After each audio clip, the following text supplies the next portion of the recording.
Bonjour à tous et à toutes. Je me présente, je suis Véronique Aller-Spitzer et je dirige l'équipe Permacirculaire chez Refashion. L'équipe Permacirculaire, c'est tout ce qui concerne la R&D, l'industrialisation, le réemploi, l'éco-conception et l'impact environnemental. Aujourd'hui, on va vous parler des expérimentations, préparation matière et recyclage, ou comment accélérer le recyclage des textiles et chaussures non réutilisables. Alors, for the non-speaking French,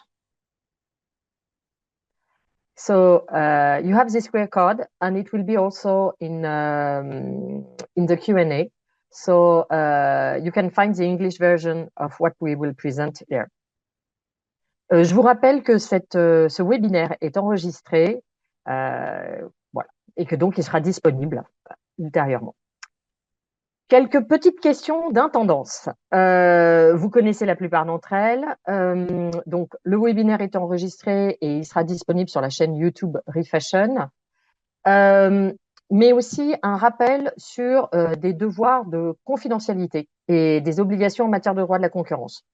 Comme vous le savez, ce webinaire, il est là pour échanger des informations qui ne sont pas confidentielles, et c'est important.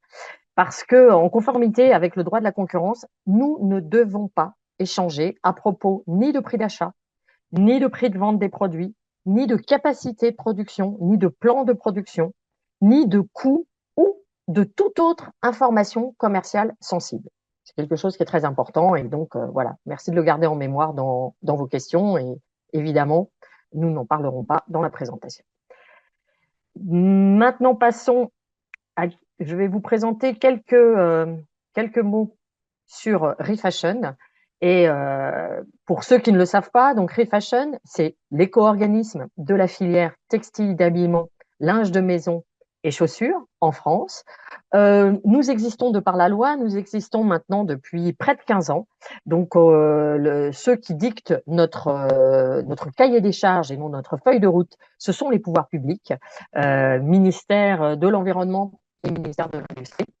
Mais nous avons des relations avec tout un tas d'acteurs que vous voyez dans ce cercle, volontairement cercle, avec des relations où nous finançons des activités et où en contrepartie, nous avons des données, nous récupérons des données, que ce soit les réparateurs, les entreprises relevant de l'économie solidaire ou acteurs du réemploi, les détenteurs de points d'apport volontaires pour la collecte, les opérateurs de tri, les collectivités locales ou les porteurs de projets R&D.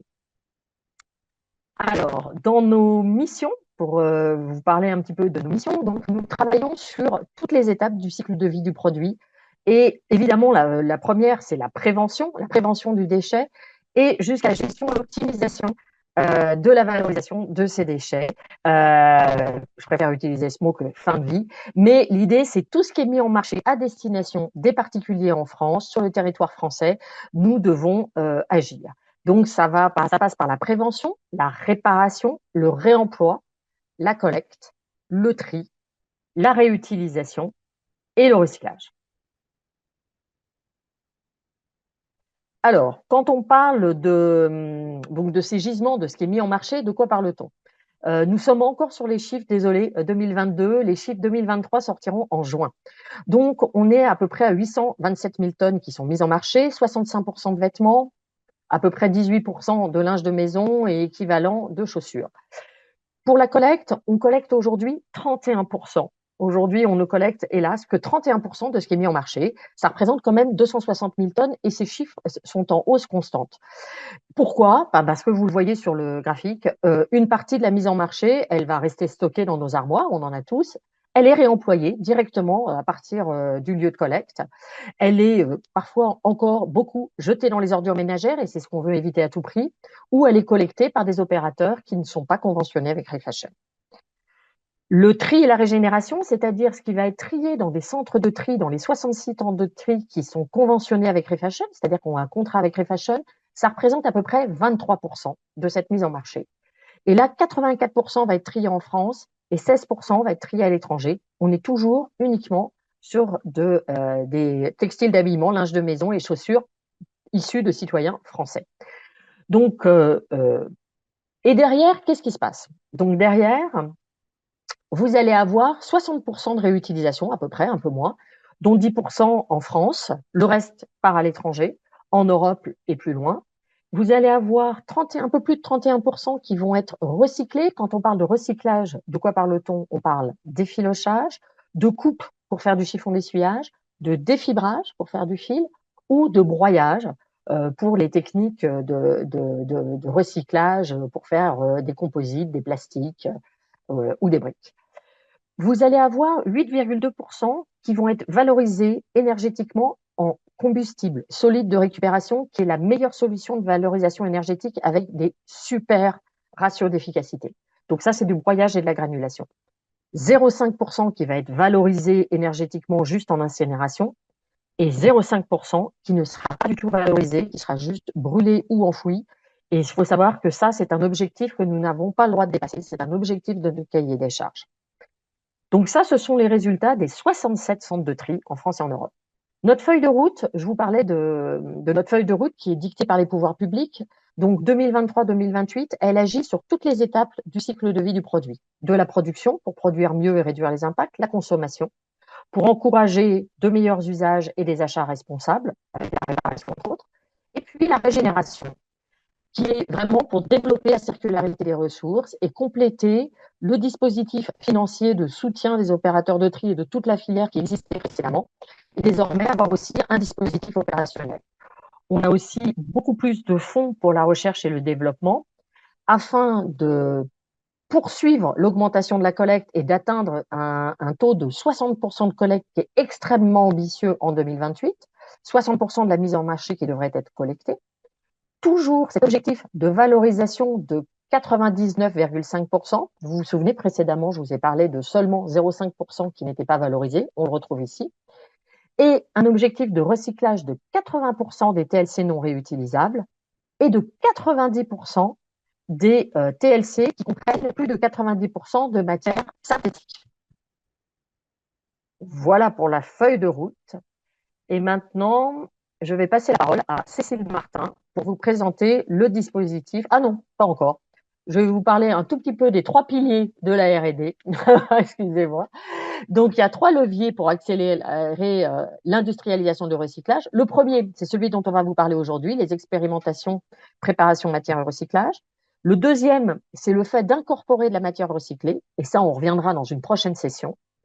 Et le troisième, ce sont les appels à projets où on soutient cette recherche et ce développement avec des appels à projets.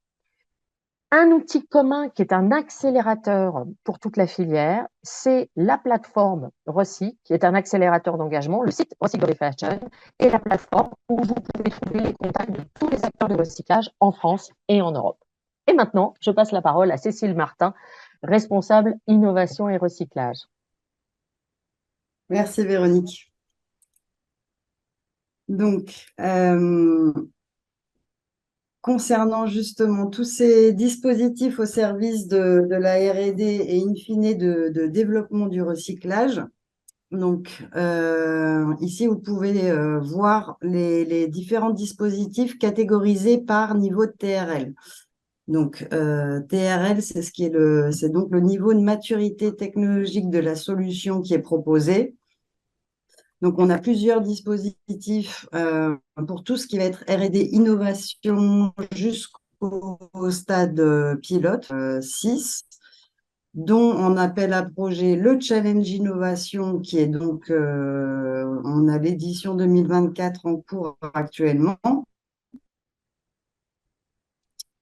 On a également des partenaires d'études de caractérisation qui est structurante pour bien connaître le gisement à destination du recyclage. Et bien sûr, ce dont on va parler, préparation matière et recyclage. Pour le niveau supérieur, donc à partir de TRL 7, au niveau appel à projet, qui est donc la suite du challenge innovation. On a des partenariats également sur d'autres appels à projets, comme Ormat de l'ADEME, et au niveau européen, on collabore dans ReHubs. Et on a également du coup les expérimentations incorporation de matières recyclées dont parlait Véronique, qui est donc la suite des expérimentations préparation matière et recyclage. Et bien sûr, la plateforme Recycle de ReFashion. Concernant le niveau industriel, donc à partir de TRL 9, tout ce qui est opérationnel, on va bientôt annoncer un nouveau dispositif qui viendra donc prochainement. Donc ça, c'était sur la forme et sur le fond, bien sûr, il s'agit d'avoir des technologies de recyclage qui sont proposées et qui couvrent une ou plusieurs étapes de traitement des textiles. Donc ici, on est sur la cartographie des textiles. Donc ça peut être l'effilochage jusqu'à la production de fils recyclés. Dans le recyclage mécanique, mais aussi toutes les autres voies ici dans le recyclage thermomécanique ou recyclage chimique. On a la même chose côté chaussures, où ici on voit tout de suite que les solutions sont actuellement moins avancées. On recherche toujours des solutions au niveau démantèlement et ensuite recyclage, encore une fois, en vue de industrialiser celles qui sont en cours de test et validation. Donc, les expérimentations, c'est un dispositif qu'on a lancé en 2022 avec l'actualisation du comité tri et préparation matière.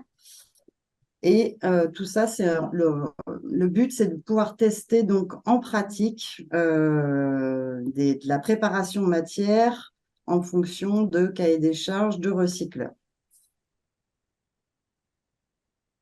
Donc, les objectifs sont multiples. Donc, bien sûr, le chapeau, c'est accélérer le développement de solutions de recyclage pour développer des filières en France et en Europe.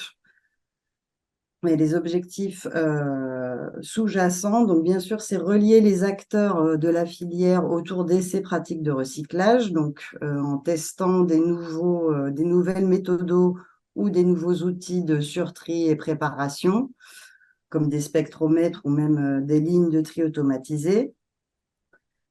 En faisant ces tests, on évalue donc la faisabilité et l'accessibilité de ces cahiers des charges qui peuvent aller jusque la mise au point de produits qui incorporent la matière recyclée.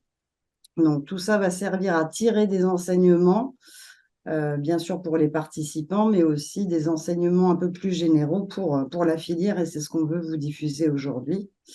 Et enfin, pour les participants, il s'agit de préciser du coup les coûts des opérations de surtri et préparation matière et en même temps affiner les principes de rachat matière des transformateurs recycleurs. Donc, les grandes étapes d'une expérimentation préparation matière et recyclage.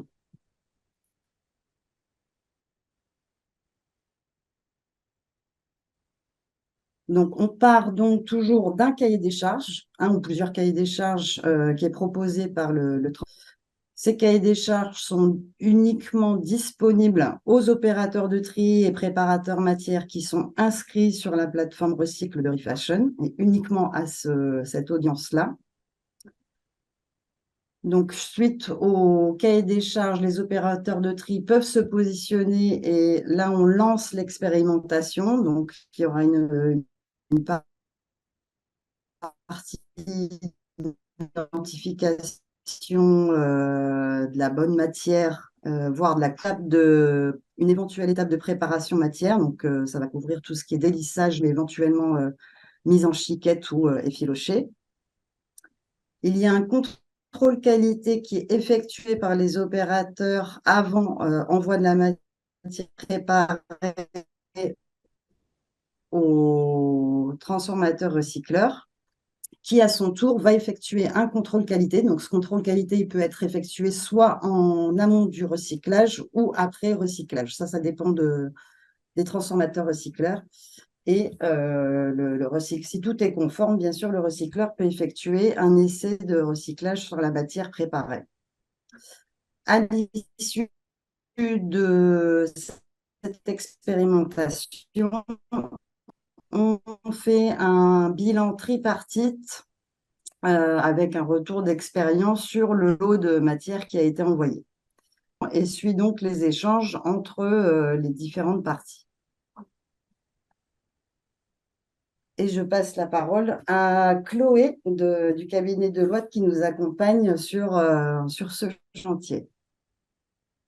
Oui, bonjour à tous et à tous.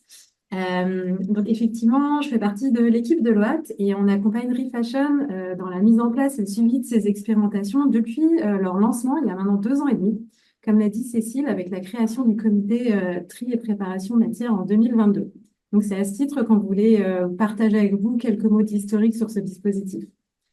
Donc, comme vous le voyez sur ce graphique, on a représenté les 3 campagnes qui ont lieu, les 3 campagnes donc d'expérimentation préparation matière et recyclage, une en 2022, une en 2023 et une début 2024.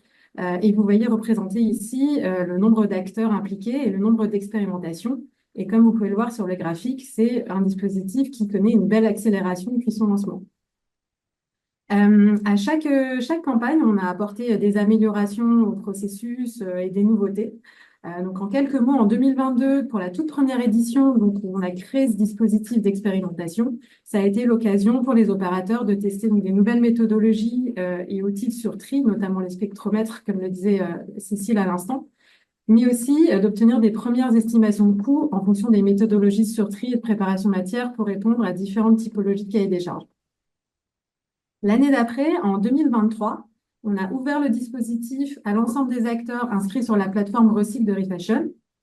On a aussi intégré dans le périmètre des expérimentations, en tout cas de certaines expérimentations, des étapes de recyclage et d'incorporation de matières recyclées. En 2023, on a eu l'occasion de tester des lignes de tri automatisées et ça a également été l'année où on a testé les premiers cahiers des charges chaussures. Et enfin, en 2024, en début d'année, donc on a lancé une 3e campagne plus focalisée sur des cahiers des charges pour du recyclage en phase de R&D.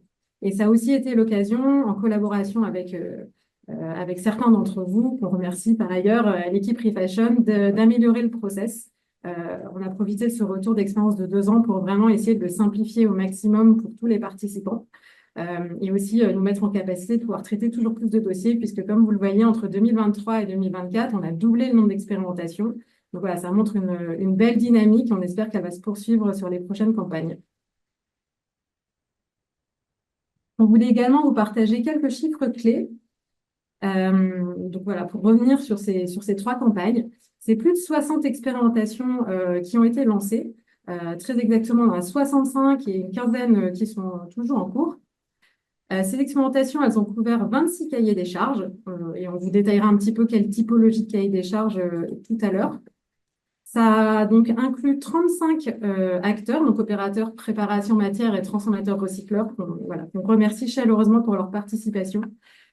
Ça représente plus de 25 tonnes de textiles et de chaussures usagées, donc non réutilisables, qui ont été préparées et livrées aux transformateurs recycleurs. Et enfin, on a 5 nationalités d'acteurs, donc parmi les 35, qui ont pris part d'ores et déjà à ces dispositifs d'expérimentation. Voilà pour l'historique. Je vais reprendre la main. Donc, on a 35 acteurs qui se sont déjà mobilisés dans les expérimentations, comme le disait Chloé. On tient à les remercier. Donc, on a une partie des recycleurs et des opérateurs qui apparaissent ici, et d'autres qui ont souhaité rester anonymes.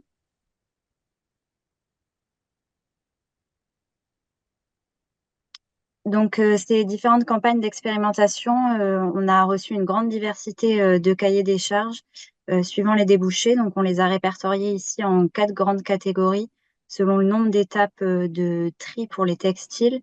Donc, il y a certains cahiers des charges qui concernaient à la fois le tri matière, le tri couleur et le délissage, et d'autres seulement une de ces étapes. Et ces expérimentations, elles ont aussi permis de couvrir un large panel de technologies de recyclage, donc que ce soit du recyclage chimique, du recyclage mécanique et également thermomécanique pour aboutir à différents débouchés, donc des débouchés en boucle fermée sur de la filature ou des débouchés en boucle ouverte, donc par exemple pour de la plasturgie ou du non-tissé. Et les recycleurs sont venus chercher via les expérimentations différentes matières, préparées aussi sous différents formats. Et enfin, on a aussi eu des cahiers des charges chaussures où le focus, cette fois-ci, il a été mis sur le tri de la chaussure entière dans le gisement non réutilisable. On va maintenant revenir sur le retour d'expérience de ces différentes campagnes d'expérimentation. Donc d'abord, on va commencer par un bilan global. Donc en termes d'accessibilité des cahiers des charges et des gisements, on a pu constater que la localisation géographique des centres de tri, elle peut impacter l'adéquation des gisements à certains cahiers des charges. Donc en particulier la typologie d'articles ou de couleurs qui seront plus facilement atteignables ou non par certains centres de tri en fonction de leur géographie. On a également pu constater qu'il y a certaines matières ou certaines couleurs qui sont en quantité trop limitée dans le gisement post-consumer. Donc, on retrouve principalement du coton, du polyester, des mix coton-polyester. Vous pouvez retrouver plus de détails dans l'étude de caractérisation des flux entrants et sortants des sortes de tri que Refashion a publié en 2023. Ensuite, les cahiers des charges pour le recyclage mécanique en boucle fermée vers de la filature, ils sont plus compliqués à atteindre dû à un cumul des conditions. Donc, c'est-à-dire qu'on vient chercher des textiles monomatières, il y a des fibres qui sont à écarter impérativement, il faut qu'il y ait un tri couleur et il y a un niveau de délissage qui est maximal. Donc, c'est des cahiers des charges qui sont plus longs à atteindre. Pour autant, ça ne veut pas dire qu'ils sont impossibles. Et enfin, on a vu que l'éco-conception était clé pour faciliter le recyclage. Et donc, on aura des témoignages plus tard pour montrer qu'il y a certains perturbateurs au recyclage qui rendent impossible le recyclage.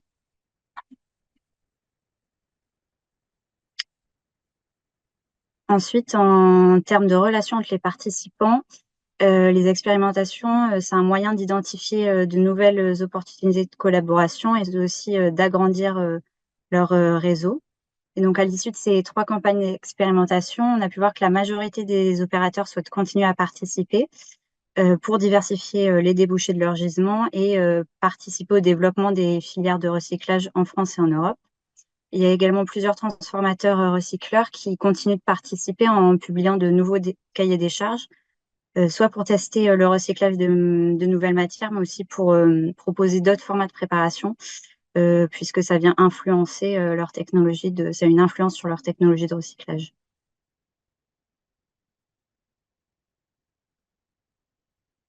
Cécile, je te relaisse la parole. Oui, merci Clara. J'espère que le réseau va un petit peu mieux.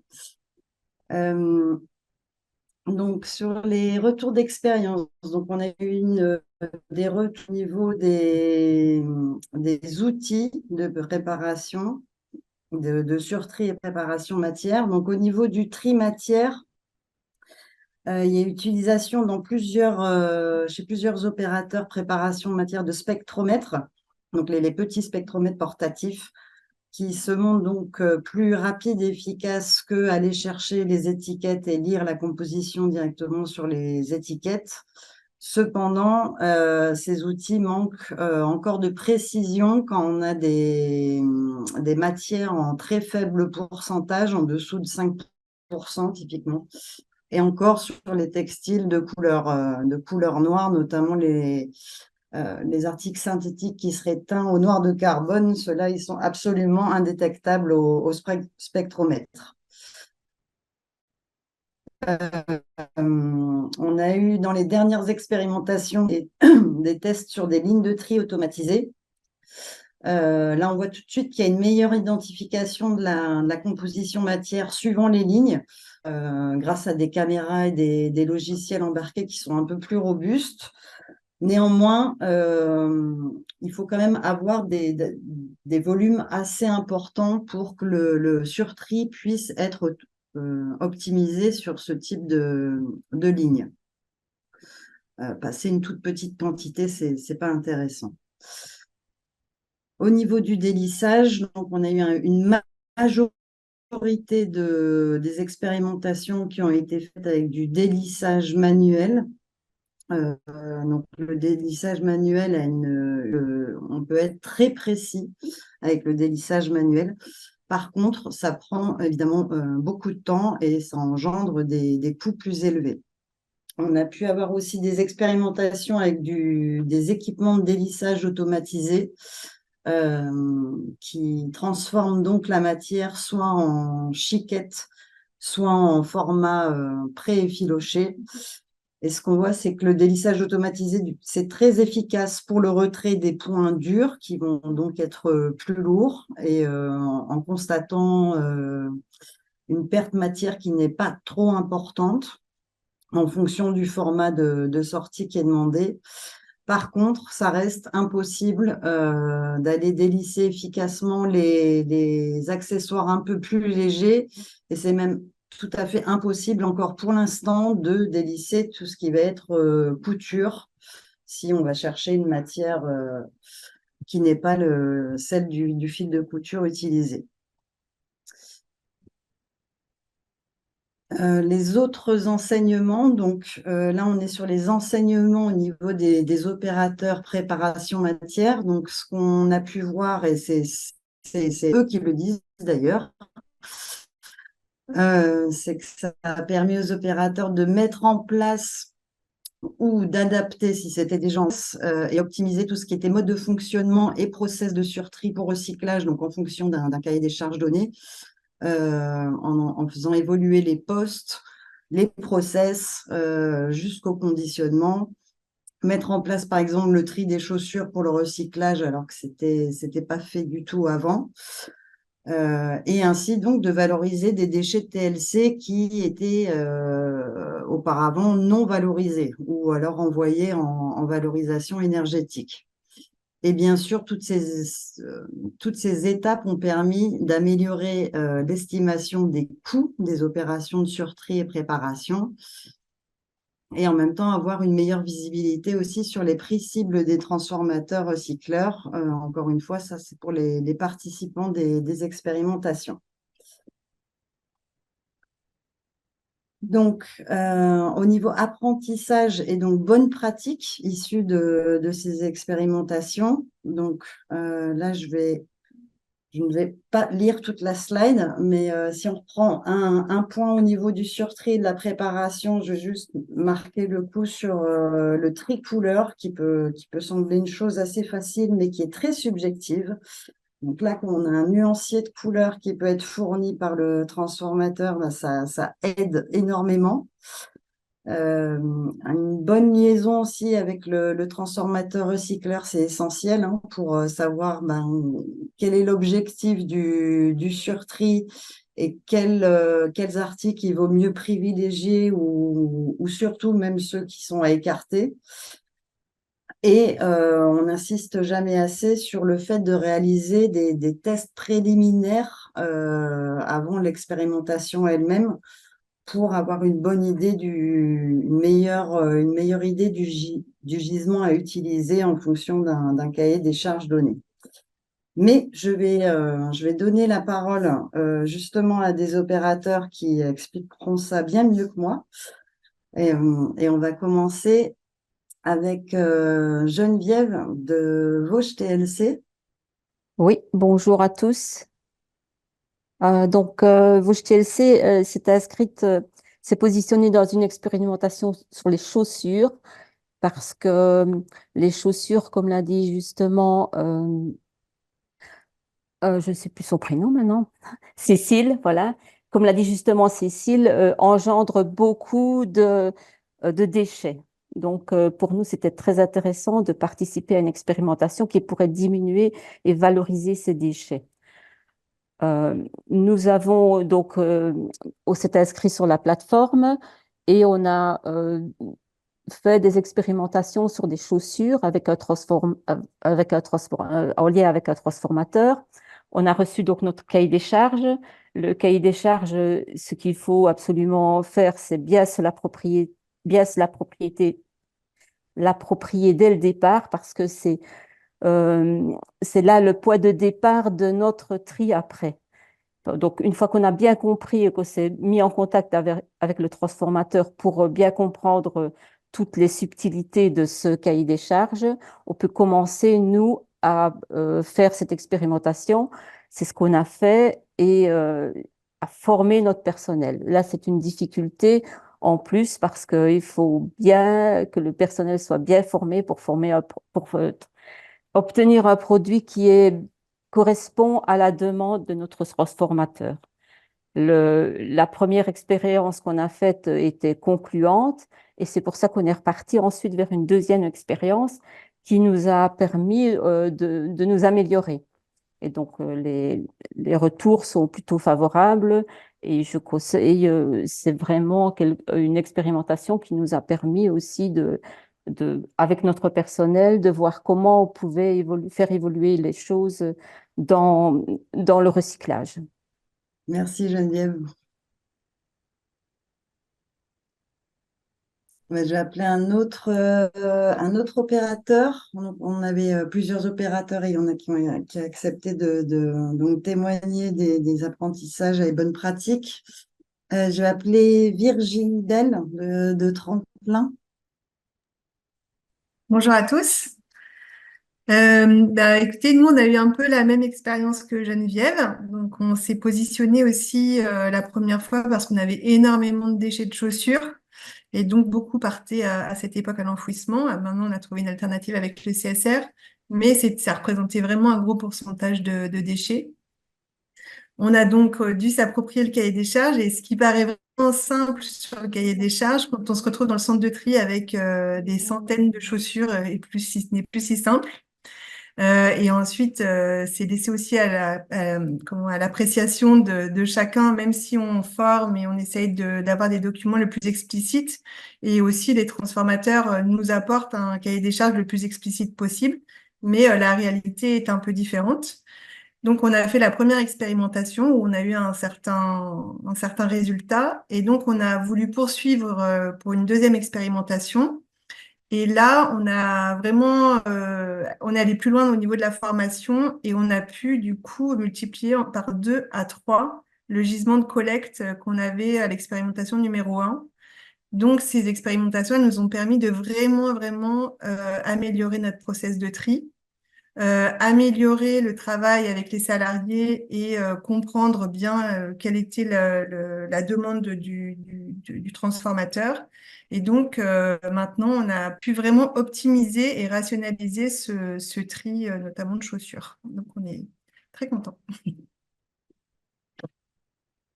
Mais la formation, ouais, c'est hyper important de pouvoir vraiment être en lien avec le transformateur pour pouvoir optimiser le tri. Et puis, ça crée du lien aussi, donc c'est pas plus mal. Ok, merci beaucoup Virginie. Et justement, maintenant qu'on parle de chaussures du transformateur, je vais appeler le transformateur en question. Donc, Stan de V8 Impact. Oui, alors effectivement, nous, on est recycleur de chaussures. Et donc, automatiquement, là, quand on a vu cet appel à projet, on voulait y participer et puis pouvoir se mettre en ordre de marche pour pouvoir récupérer des gisements provenant des collecteurs trieurs. Et donc, nous, on a développé en interne un système de catégories de chaussures qui correspond en fait à des grandes familles permettant d'avoir une certaine homogénéité matière en sortie de nos machines. Donc, nos machines vont séparer les différentes matières qui se trouvent dans la chaussure. Et pour avoir des matières qui ont une certaine valeur sur le marché, on a besoin de chercher cette homogénéité. Donc, on a partagé de notre système de catégories deux catégories qu'on a rentrées dans un cahier des charges, qu'on appelle donc complexe chez nous et Cupsol. Et donc, ça a permis, lors de la première expérimentation, de voir comment ce cahier des charges est pris en main.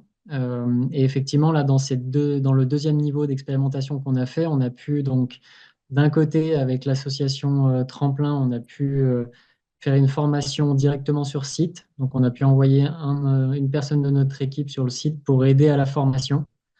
Et donc, avoir vraiment ce contact, ce lien et être en direct sur place pour ça.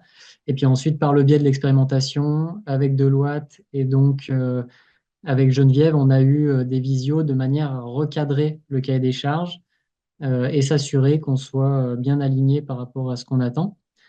Et donc, de cette expérimentation, on en a tiré deux éléments. Le premier, c'est que pour la formation, on souhaite effectivement pouvoir la rendre le plus accessible possible. Donc, on a tourné des petites vidéos de formation la dernière fois qu'on allait chez Tremplin. Et ces vidéos seront montées et en fait feront office de cahier des charges pour les prochains collecteurs trieurs.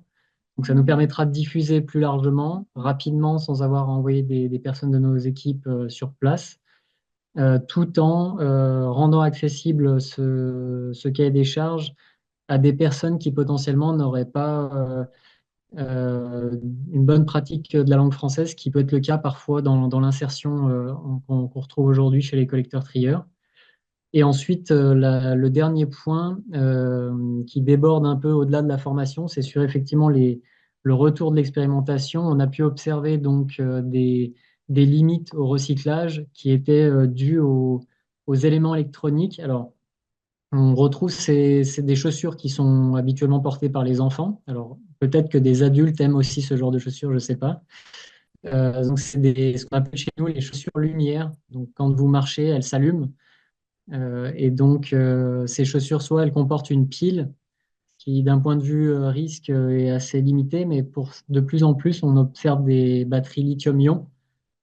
Et puis, je pense que la plupart d'entre vous ont entendu parler de ces fameuses batteries qui peuvent prendre feu dès qu'elles sont endommagées. Et dans notre cas, vu que les machines vont venir réduire la taille matière, on a le risque d'un départ de feu dans la machine, puis ensuite de brûler finalement l'usine. Donc, on a vraiment un gros travail là-dessus. Et donc, cette expérimentation nous a aussi permis d'observer cette déviation par rapport à notre cahier des charges. Et donc, de travailler et de trouver les bonnes solutions pour s'éviter ces problématiques. Donc, pour la suite, je vais passer la parole à Clara. Oui, donc on va continuer maintenant sur les retours d'expérience côté transformateur-recycleur. Donc, on a déjà eu un petit avant-goût avec Stan. Mais sur donc les expérimentations, elles permettent de mieux connaître les gisements de TLC usagés non réutilisables. Donc, il y a des recycleurs qui ont déjà l'habitude de travailler sur de la matière recyclée de pré-consumer, mais les enjeux sont différents. Donc, c'est un moyen de se rendre compte. Ensuite, de tester de nouvelles méthodes de transformation et de venir développer aussi de nouveaux produits et ainsi s'ouvrir à de nouveaux marchés. C'est un moyen également d'identifier de nouvelles opportunités commerciales, donc en particulier sur les sources d'approvisionnement en matière. Et enfin, c'est un point clé, c'est aussi de se projeter sur les prix de marché des gisements de matières préparées issus de TLC usagés non réutilisables, parce que ce sont de nouveaux business qui sont importants de connaître. Et en termes d'apprentissage, il est ressorti les principal point, c'est que le fait de mener des essais avec plusieurs opérateurs, ça permet aux transformateurs recycleurs de venir affiner son cahier des charges pour de seconds essais, en étant justement plus précis sur les matières ou les structures ou les produits qui sont à écarter grâce au contrôle qualité. Et ensuite de venir affiner les exigences aux besoins réels, en particulier sur le niveau de délestage qui peut varier. Je vais laisser la parole d'abord à Isabelle de Vivalus, pour nous en dire un peu plus. Merci Clara. Bonjour à toutes et tous. Donc je suis Isabelle, la fondatrice de Vivalus. Donc Vivalus en fait transforme les vêtements usagés en nouveaux matériaux. Et l'idée de participer à cette expérimentation m'a permis en fait, il y a eu deux gros enjeux, mais ça m'a permis de tester, de développer une nouvelle matière et d'avoir un nouveau débouché commercial. En fait, au départ, c'était pas prévu. Et puis, entre le moment où on a contractualisé un petit peu, dans le cadre de l'expérimentation, j'ai eu une nouvelle idée et je me suis dit pourquoi pas tester cette nouvelle idée avec cette expérimentation. Et je remercie Refashion qui m'a laissé faire, et on a un petit peu dévié par rapport à ce qui était prévu, mais bon, ça a été une très bonne opportunité. Et voilà, le résultat était tout à fait convenable. Donc ça, c'est un premier enjeu, en tout cas pour moi, de cette expérimentation. Et puis, une autre idée aussi, c'était le fait qu'elle soit multi-opérateur. Quand j'ai fait le cahier des charges, moi, il me semblait que j'avais été assez exhaustive. Et il se trouve qu'avec les réunions tripartites qu'on a fait avec les opérateurs, ben, je me suis aperçue que certains opérateurs avaient une vision du cahier des charges, un point de vue, et d'autres opérateurs différents aussi. Donc, ça m'a permis d'affiner ce cahier des charges et notamment, tu parlais du délissage, Clara, mais ça a été de se dire, ben, sur certains niveaux de produits, on va être beaucoup plus fin dans le délissage. Et sur d'autres niveaux de produits, ben, en fait, c'est pas nécessaire. Donc, d'avoir aussi des niveaux différents en termes de délissage par rapport à la destination finale du matériau qu'on veut développer. Et puis aussi, ben, en fait, on devait faire un contrôle qualité des balles de textiles qui ont été triées. Et en fait, le fait de faire ces contrôles qualité, ça permet aussi de parler différemment avec l'opérateur qui va transformer le vêtement, d'affiner aussi le cahier des charges pour écarter certains types de matières qu'on n'avait pas vu au départ. Et voilà, donc en fait, ça crée du lien, bien sûr, avec les opérateurs de tri, mais aussi avec les transformateurs qui sont essentiels dans ces expérimentations. Voilà.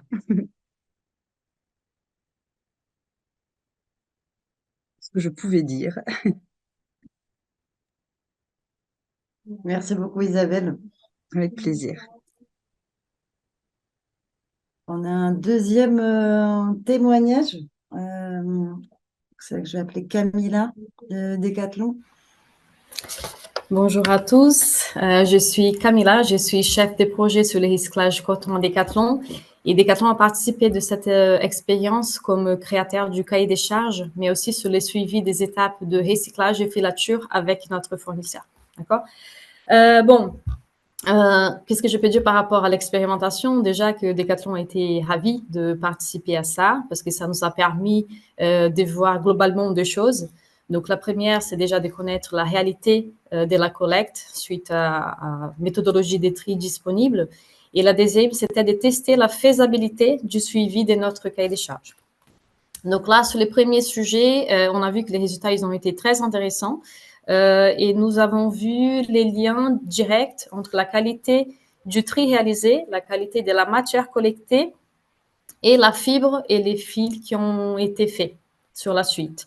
Donc, ce type d'analyse, c'est important pour important d'identifier des potentiels problèmes, mais aussi justement pour anticiper les ajustements qu'on doit faire en production. Donc, pendant l'expérimentation, c'était très intéressant parce que nous avons contrôlé la qualité du feedstock, la qualité de la fibre et aussi du fil. Et nous étions même surpris de voir un cas où la longueur des fibres, elle s'est rapprochée des standards qu'on arrive à trouver sur les postes industriels. Donc là, on voit que c'est quelque chose que ça peut arriver. En ce qui concerne notre cahier des charges, nous constatons que nos exigences, elles sont assez élevées, mais ça, c'est aussi nécessaire parce que nous voulons garantir la qualité et éviter tout problème lié à la contamination. Donc, la contamination liée à la composition, mais aussi à la couleur. Et même si nos cahiers des charges, ils sont assez exigeants, on a vu que c'est possible de les suivre. Mais il faut faire des petites modifications au niveau des paramètres des machines ou sinon des formations avec les opérateurs. Donc, l'effet de garder l'exigence à la place de s'adapter aux contraintes, donc ça, c'est bénéfique parce que finalement, ça pousse à l'optimisation et à l'amélioration du processus de collecte des tri. On a vu qu'un cahier des charges bien construit et respecté, c'est finalement la clé pour maîtriser les variations possibles sur les postes industriels, sur les postes consommateurs et finalement assurer le maximum de stabilité sur la production. Donc, si j'ai fait un résumé, aujourd'hui, on est content de participer sur l'expérimentation parce que nous pouvons dire que la production à partir des déchets post-consommateurs, elle est faisable. Mais bien sûr, ça nécessite de la collaboration de chaque acteur de la filière pour qu'on puisse davantage développer ces modèles économiques. Donc, nous, moi, au nom des Decathlon, j'aimerais féliciter et aussi remercier Refashion et aussi tous les différents partenaires pour la contribution à notre industrie parce que c'est finalement ce type d'initiative qui fait qu'on puisse évoluer sur les sujets. Merci. Merci beaucoup, Camilla. Merci à tous pour vos interventions. Je vais maintenant vous parler de la suite et de la prochaine campagne qui va être lancée début juillet. Du coup, pour les transformateurs recyclages, si vous êtes intéressé par cette nouvelle campagne et si vous vouliez publier votre cahier des charges, vous avez jusqu'au 2 juillet pour nous envoyer votre cahier des charges. Il y aura ensuite une phase de sélection par Refashion. Un point important à noter, c'est que vous pouvez nous envoyer vos cahiers des charges tout au long de l'année. Comme vous l'avez vu, il y a plusieurs campagnes. Donc, on fait vraiment une collecte en continu des cahiers des charges. Et pour cette deuxième campagne 2024, le lancement officiel sera le 8 juillet, où les cahiers des charges retenus seront mis à disposition des opérateurs de tri et des préparateurs sur une plateforme dédiée. Ensuite, 2 semaines plus tard, on organisera une session de questions-réponses où on pourra répondre à toutes les questions des opérateurs et des préparateurs sur les process, les cahiers des charges. Et finalement, la date limite de candidature, ce sera le 23 septembre. Donc, vous avez entre le 8 juillet et le 23 septembre pour répondre, vous positionner sur les cahiers des charges sur lesquels vous souhaitez participer, préparer votre dossier opérateur. Si vous voulez faire des tests, c'est aussi le moment de tester pour voir si le gisement est bien disponible dans votre centre de tri. Et du coup, le 23 septembre, date butoir pour récupérer vos dossiers.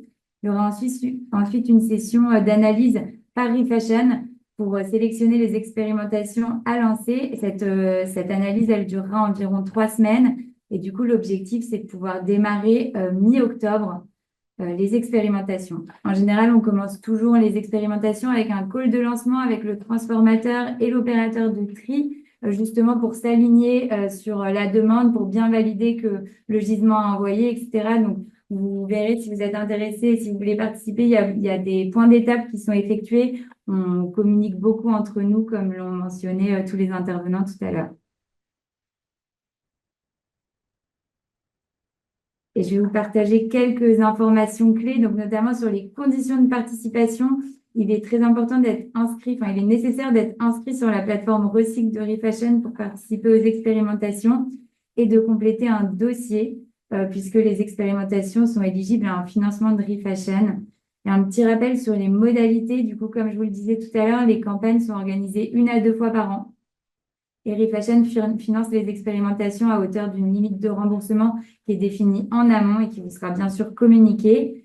Et pour lancer un cahier des charges, il faut un minimum de 2 opérateurs de tri. Voilà, donc ça c'est super important. Et comme je le mentionnais précédemment, petit rappel aux transformateurs recycleurs, on collecte vos cahiers des charges tout au long de l'année, puisqu'il y a plusieurs campagnes qui sont organisées. Je vous remercie à tous les intervenants et à tous pour votre écoute. Et on va pouvoir passer à la session de questions-réponses. Il y a une question d'un spectateur anonyme qui nous demande si il peut avoir plus d'informations sur le financement des expérimentations. Cécile, je te passe la parole. Oui, donc ici pour les expérimentations qu'on a présentées, donc préparation matière et recyclage. Donc on va financer la partie préparation matière qui inclut donc le surtri en vue du recyclage. Donc ça, ce sera côté opérateur qui détient le gisement. Évidemment, ça doit être un gisement de textiles ou chaussures usagés, post-consommation, non réutilisables. Donc là, on va financer 100% des opérations sur tri préparation matière côté opérateur, sachant que l'opérateur peut sous-traiter l'étape de préparation matière avec un préparateur matière externe, lui-même inscrit sur la plateforme Recycle de Refashion. Et côté transformateur recycleur, on va évaluer, on va demander en gros le coût de recyclage. Donc, il faut que l'installation de recyclage soit basée en Europe. On ne peut pas aller financer des essais de recyclage à l'autre bout de la planète et ça n'aurait aucun sens avec le gisement issu des collectes en France. Et le transformateur recycleur aussi doit être inscrit sur la plateforme Recycle de Refashion. Donc là, on va regarder combien ça coûte et fixer une limite de remboursement dans la limite du raisonnable. Mais si l'essai de recyclage est possible avec le gisement qui a été préparé en amont, on peut financer toute cette partie-là aussi. Et vous avez entendu, donc, avec le témoignage de Decathlon, on peut aller jusqu'à l'incorporation aussi de matières recyclées parce qu'il c'est pas tout de préparer un gisement et d'effectuer le recyclage avec ce gisement ainsi préparé. Il faut aussi que le gisement recyclé soit adéquat à l'incorporation dans un produit fini qui aura donc la matière recyclée. Merci Cécile. Juste pour donner encore une précision, en fait, on vous demande de faire des devis et en général, on regarde le montant qui est maximum qui sera remboursé par eFashion. C'est-à-dire que c'est pas illimité, je le précise. Et donc, il y a toujours un montant maximum qui est fixé et qui est indiqué dans le contrat. Et après, c'est sur justificatif. Et après, il peut y avoir un certain nombre d'essais. Vous avez entendu dans les témoignages, il peut y avoir des différents essais et différents contrôles. Et donc, ces différents essais peuvent être pris en charge de la même manière que les contrôles. Voilà. Oui, merci Véronique. Effectivement, la partie contrôle, c'est important et ça, on le finance également pour être sûr que ce soit OK d'un côté et de l'autre. Ensuite, il y a une question sur les volumes, Cécile, qui sont concernés par les expérimentations en termes de volume. Oui, alors on avait une slide qui faisait le récap. Je crois qu'on a envoyé, au total, on a envoyé 25 tonnes. Depuis le démarrage des expérimentations. Et Chloé, je te laisse intervenir si je me suis trompée.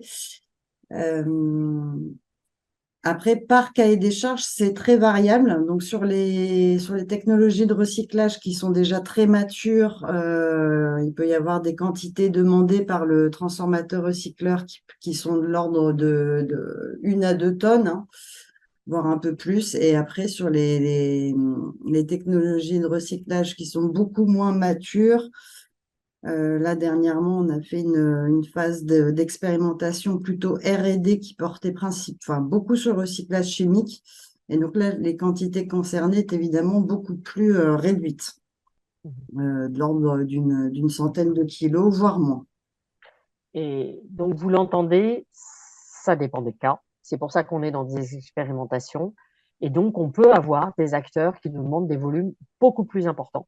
Parce que pour lancer la machine, eh ben, il faut avoir un volume beaucoup plus important. Et donc, ça, nous, on travaille vraiment au cas par cas, en fonction des besoins. Et on essaie toujours de rester dans les limites du raisonnable.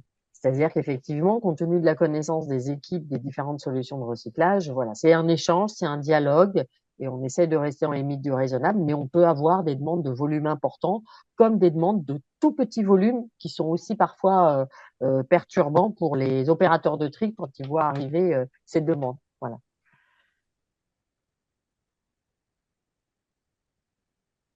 Il y avait une question sur le filage filature. Et donc, oui, je confirme, avant de repasser la parole, on peut aller jusqu'aux essais de filature ou filage. C'est justement l'exemple que donnait Camilla de Decathlon. Et c'est même bien de pouvoir aller jusqu'au bout sur une expérimentation de la préparation matière jusqu'au bout. C'est vraiment très intéressant pour tous les acteurs. Ça permet d'aller plus loin. Voilà. Cécile, je te laisse prendre une autre question. Oui, donc du coup, ça répond aussi à la question de Jeanne juste après. Donc, le fournisseur du cahier des charges peut être soit un transformateur recycleur qui va effectuer l'essai de recyclage et qui s'arrête là. En gros, lui, il va utiliser la matière recyclée ensuite pour ses propres besoins. Sinon, on peut aller jusqu'à incorporation de matières recyclées si celui qui propose le cahier des charges est donc le client final, l'utilisateur final de la matière recyclée pour incorporation dans ses produits. Il y a une question sur comment on détermine qu'un produit n'est pas réemployable. Eh bien, ça, pour le coup, c'est du tri manuel et c'est pour ça qu'on travaille avec des opérateurs de tri, tous conventionnés Refashion, qui sont sur la plateforme ou qui font de la réutilisation, qui respectent la pyramide, la hiérarchie des modes de traitement pour être sûr qu'on est bien sur du textile, linge de maison ou chaussures non réemployables. On peut parfois être amené à faire des tests avec du pro, qui n'est pas forcément consommateur, parce que ça peut faire partie des étapes de développement d'un procédé, mais on est toujours sur du non réutilisable, non réemployable, non réutilisable. Voilà. Donc ça a toujours été trié, il y a toujours eu un premier tri avant la phase d'expérimentation recyclage. Et on parlait tout à l'heure de la bonne connaissance du gisement. Donc, il y a certains gisements, donc des catégories de tri dans le gisement non réutilisable qui vont pouvoir mieux matcher, enfin, s'adapter à répondre à un cahier des charges donné. Il y a un apprentissage qui mentionnait justement le fait de sélectionner des pièces avec le moins de points durs possible pour réduire les coûts de délissage. Bon, ça peut paraître une évidence, mais il faut encore connaître quelle catégorie de tri répondent justement à ce critère-là. Et on a eu des expérimentations qui ont changé de gisement après un premier essai. Donc, pour le deuxième essai, ils ont sélectionné un autre gisement justement pour essayer d'optimiser ce temps de surtri et de délissage derrière.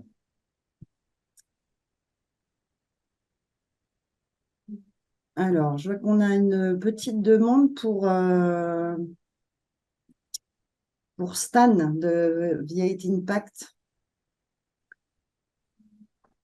J'espère que tu es encore en ligne, Stan, mais c'était pour nous en dire un peu plus sur le recyclage des chaussures. Si ça avance et comment. Oui. La question précise, je la vois pas. Donc, est-ce qu'il y a des éléments particuliers ou c'est simplement une question générale? C'est une question très générale pour savoir où ça en est. Ok. Euh, alors, où on en est aujourd'hui? Alors, nous, on est installé dans l'Ain, à côté de Bourg-en-Bresse. On a une usine qui est un démonstrateur industriel parce qu'on peut tourner entre 500 kilos à 1 tonne-heure. Donc, pour l'industrie du recyclage, c'est minuscule. Pour l'industrie du recyclage de la chaussure, c'est déjà pas mal. On recycle encore pas toutes les chaussures. Et la raison, c'est qu'effectivement, dans la chaussure, on trouve énormément de matériaux différents. Et dans ce qu'on appelle, nous, les catégories de chaussures, à l'intérieur de ces catégories, on trouve encore énormément de matériaux. Et c'est ces différences de matière qui fait qu'aujourd'hui, on a encore du travail de manière à bien caractériser nos gisements et le rendre désirable sur le marché de la matière première recyclée. Donc, on a encore pas mal de boulot à ce niveau-là. Sur nos équipes industrielles, on est plutôt bien calé sur qu'est-ce qu'on fait, comment on le fait fonctionner. Et aujourd'hui, on spécialise, on va dire, notre savoir-faire sur la revalorisation des caoutchoucs, qui est pour nous un endroit où il y a le plus de valeur aujourd'hui à tirer. Et donc, on propose le caoutchouc sous forme de granulat, donc vraiment, on va dire, sortie de ligne générale. On peut le microniser ou le dévulcaniser de manière à le réincorporer soit en formule caoutchouc, soit dans un alliage thermoplastique. Et ensuite, on a identifié différentes filières, alors que ce soit pour la partie textile, donc la partie haute de la chaussure, que ce soit pour les ferreux, les non ferreux qu'on va venir extraire, qui sont issus des œillets ou de l'esthétique chaussure. Et enfin, les mousses expansées, qui sont aussi d'intérêt parce qu'elles peuvent être réutilisées dans différentes industries, dont par exemple des revêtements de sol pour l'acoustique sous les parquets. Donc on avance plutôt bien. Et effectivement, on va continuer dans ce sens-là avec l'idée d'ouvrir et de travailler sur des nouvelles catégories de chaussures de manière à pouvoir aller toujours plus récupérer de chaussures auprès des collecteurs trieurs. Sur la première étape qui est la collecte, avec une question sur le PAV, doit-il être agréé par eFashion?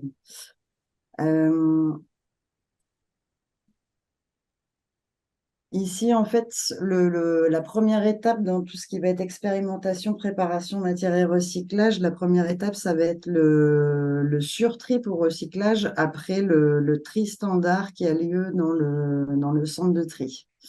Donc, il y a déjà eu le premier tri qui vise à classer les articles selon leur niveau de qualité. Est-ce que c'est réutilisable ou est-ce que c'est à destination du recyclage? Et ici, les expérimentations concernent vraiment la fraction qui n'est plus utilisable, donc à destination du recyclage.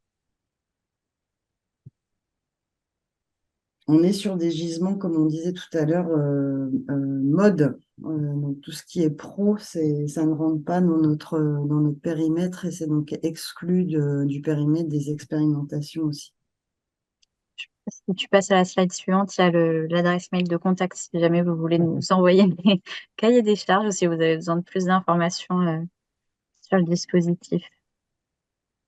Et j'ai envie d'ajouter, n'hésitez pas à nous poser des questions. Comme on l'a dit, les expérimentations, c'est à chaque fois des cas différents. On essaye, c'est ce qu'on vous montre aujourd'hui, on a essayé de mettre un cadre pour arriver à en administrer plus, parce que derrière, il y a un peu d'administration, je dois dire. Mais après, il y a beaucoup de cas différents. Donc, si vous avez des idées de cahier des charges, n'hésitez pas à nous contacter. Et pour ceux qui veulent participer et répondre à ces cahiers des charges, eh bien, le meilleur moyen, c'est de vous inscrire sur la plateforme Recycle où vous recevrez toutes les informations. Merci à tous et bon après-midi. Et merci à tous nos témoigneurs, ceux qui ont témoigné. Merci beaucoup. À Merci bientôt. à vous. Au revoir. Au revoir. Au revoir.